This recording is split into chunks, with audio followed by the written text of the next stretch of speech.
Hey, Andrew here with 506 Discovery. I was looking around in my dad's stuff, found an old movie that he did with VHS back in the 90s on explaining some of the bottles, some of the ginger beers, the sodas, some other things that we've dug up over the years. Thought you guys might like it, so I put her on here. Keep watching, like it, subscribe, lots more to come.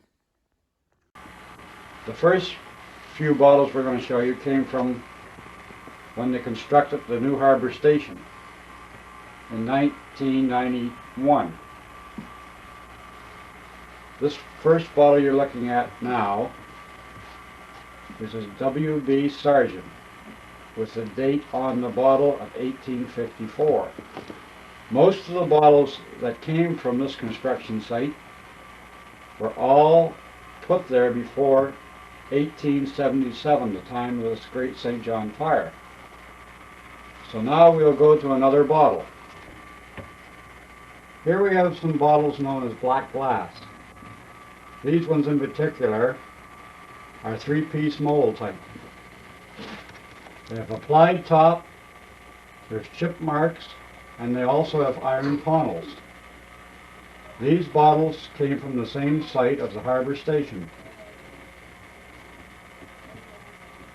Black glass bottles started around 1630 and went to 1900. These examples in particular go from 1809 to 1880. Here are some torpedo bottles. These also came from the construction of Harbor Station. On the far right, which is this side, to me, is a J. Sweps and Company. This bottle was made around 1814. In the middle is a Cochrane from Belfast and Dublin. They were shipped to Canada in the period of around 1789. On the far left is a J.J. Richards from Halifax, Nova Scotia. Their firm was based at 270 to 272 Upper Water Street in Halifax. They were in business from 1858 to 1875.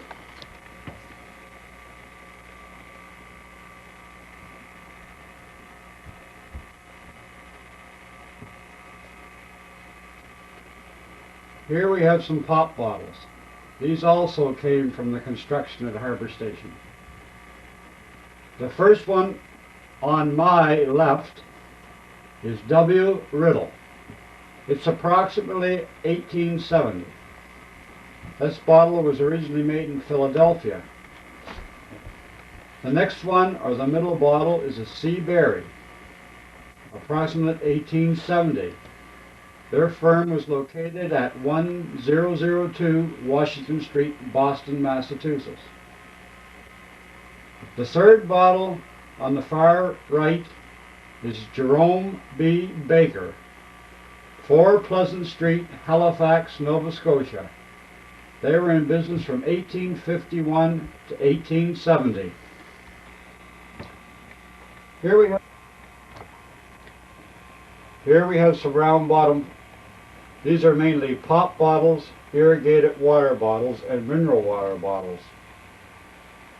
The first one you see on my left is HMS McKee's from Frankton, NB. McKee went in business in 1852. Next is a Nash and Rue. They were in business from 1869 to 1872 on 20 Dock Street in St. John. The next bottle is a Thomas Nash. Nash took over from Rue in 1872 and went in business to 1900. And the last one on the right is a J. Carroll from St. Stephen's, NB. Now I have a little clipping out of a newspaper here from May the 30th, 1872, which states, Mr. J. A. Carroll has purchased the rights to manufacture for St. Stephen's of Nash and Rue, ginger ale, champagne, cider, and sarsaparilla. So it looks like Mr. Carroll wasn't in business that awful long, seeing that Nash and Rue went out of business in 1872 when Thomas Nash took over. So that's about all I can tell you about these unique round bottoms. Here we have some inks that also came from Harbor Station. On your far left, or my far left I should say, is a wide-mouth Pottery ink. These inks came out around the late 1700s and were in business probably up until 1900, maybe 1885, thereabouts. Next to that we have an ink bottle, which is a small master, around the same date. Then we have a pour spout. They use these bottles to fill up the smaller bottles. Next to that we have a white Pottery largemouth ink bottle and a smaller one. Now the ink cups on the second row. The ink cups are unique. They're very, very rare around here. They're hard to find because they're very fragile and break easily. The ink cups were probably one of your oldest in the early, mid-1700s, right up until about 1920 or so. Or 1820, sorry about that, 1920. Next to that is another large, thin ink, and then your little schoolhouse ink. On the front row, you have two glass inks. These are crack top inks. Crack top inks come out around 1940 and before. They probably went up to about, I keep saying 19, I don't know why, it's 18. They probably went up to probably about 1880. And that's about the end of the Harbor Station stuff that we have. We have all kinds of it, but that came out of there, but that's about all we're going to show you today. Now, here we have some bottles, earthenware ginger beer bottles. Dolan Brothers started in business in 1891. These are the first type of bottles they used. These are what are called the primitive. The old beehive shaped bottles. On my far left you have a J Dolan's. In the middle is a pint Dolan's. And on the end is a white and blue top quart Dolan's. Now we have another segment of Dolan bottles to show you after these, so we'll just leave it at that. These are the earliest Dolan bottles that were made. Okay, here's our second bunch of Dolan bottles. Dolan started dating his bottles in 1896, and he dated to 1916. The first one on the left is 1896 pint. The second one is the last year they dated them, 1916. Then they went into the lightning stopper. This is a family size quart bottle. They ended up with the crown cap Dolan Brothers Limited in 1933 when they went out of business. Here we have some crack tops or sheared top bottles. These bottles came from St. John, mainly the south end of St. John. They're very old and very crude. You can see by them standing there, the second one from the end is kind of tilted all backwards. These bottles are supposed to be, to my knowledge from reading in the books, pre-1840.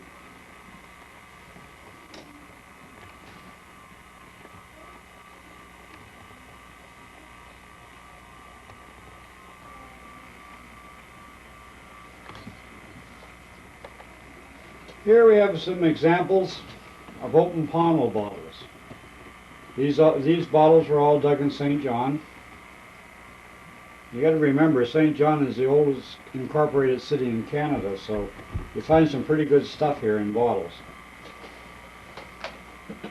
Now, the second bottle from the left is a Dr. James Expectorant. It's one of the first bottles I found when I started collecting bottles 25 years ago. In the middle is a Johnson's Anodyne bottle, which up until a few years ago you could still buy Johnson's Anodyne. I'm really not sure if you can buy it now or not. So anyway, these are open pommel bottles. They're all between 1830 and 1850. Just a good example of what you can find around St. John, New Brunswick. There's some real good bottles here if you're a bottle collector. Now this next few bottles are bitters bottles. These bottles are a very collectible bottle. A lot of people seem to enjoy collecting bitters. On our back row, or the top row, on the left-hand side, is a Wilson's Irvine Bitters, put out by the Braley Drug Company in St. John. It's kind of a nice bottle because it has a paper label along with embossing on the other side. Next to that is a Natwood's Bitters, which is kind of paneled all the way around. Down in the front row on the far left is a C. Gates and Company's Life of Man Bitters, which was put out in Nova Scotia. In the middle, or next to it, is another Wilson's Irvine Bitters, the large size. Next to that, on your far right, is a Brown's Iron Bitters. These bitter bottles are very nice bottles to collect. A lot of people just collect bitters alone and nothing else. That's the miniature bottle. Another type of very collectible bottles are the miniatures. A lot of people collect the miniature bottles because they'll fit on their windowsill and they look pretty with the sun coming through. I have a cigarette in the middle there to give you an idea of how small some of these miniatures are. Usually they go from a half an inch up to about 5 inches. A lot of them were mainly liquor bottles, but you do get perfumes and even inks. Another collectible bottle is the Chinese Pottery. The two on each end are Chinese soya sauce pots. The one in the middle is a Chinese ginger pot. Now there's quite a variety of these ginger pots and they all have different designs. I don't know whether you can see them on that film or not, but they're blue designs on these. Summer houses or ships. There's all kinds of different designs which are a very pretty bottle. Here we have some McKee bottles for Frankton, New Brunswick. On the top row you have 2 glass round bottom bottles and 1 stone bottle. These are H.S. McKee's from 1852 to 1869. On your bottom row you have 3 different H.S. McKee and Sons bottles. Now the Sons come into business in 1870 and we're really not sure of the last day of the bottle. The last one I have here is 1909. They probably went maybe up to 1918 or 19. We're not sure on the last date of that bottle. Here we have another St. John firm, William B. Daly. They're in business from 1904 to 1915. On the left-hand side of your screen is a William B. Daly lightning stopper. In the middle you have a William B. Daly glass inside thread. And on the far right you have another William B. Daly stone inside thread. Now these bottles thread on the inside, which is a unique thing about a bottle, to thread on the inside. Usually bottles nowadays thread on the outside. Here we have some William Gibbon bottles. These are Moncton bottles. They dated from approximately 1873 to 1903. We have a brown top earthenware bottle, and next to it sort of a rust top earthenware bottle. These bottles are very scarce and very hard to find. On the bottom row, we have two round bottles. Now, the one on your far left is a William Gion. Now, we're not sure whether it's a misprint or whether there was another company in Moncton by that name. The one on your right is spelt correctly, William Givan. If anybody knows anything about that Gion, I'd appreciate it if they'd enlighten me. Here we have two Lamont Glass bottles. These bottles were made by the Lamont Glass Company of Nova Scotia. The one on your left is a plain bottle with nothing on it, but the one on your right says Miner's Liniment. Lamont Glass is a very collectible bottle, as they were only in business from 1890 to 1899, a total of 9 years. So if you ever see any Lamont Glass, be sure to pick it up. Here we have some Divine bottles.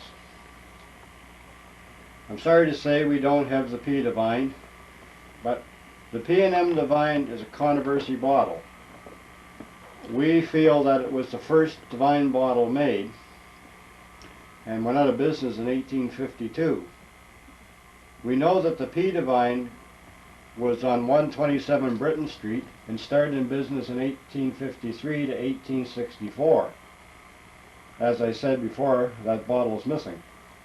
The J Divine was on 127 Britain Street in 1865 to 1866.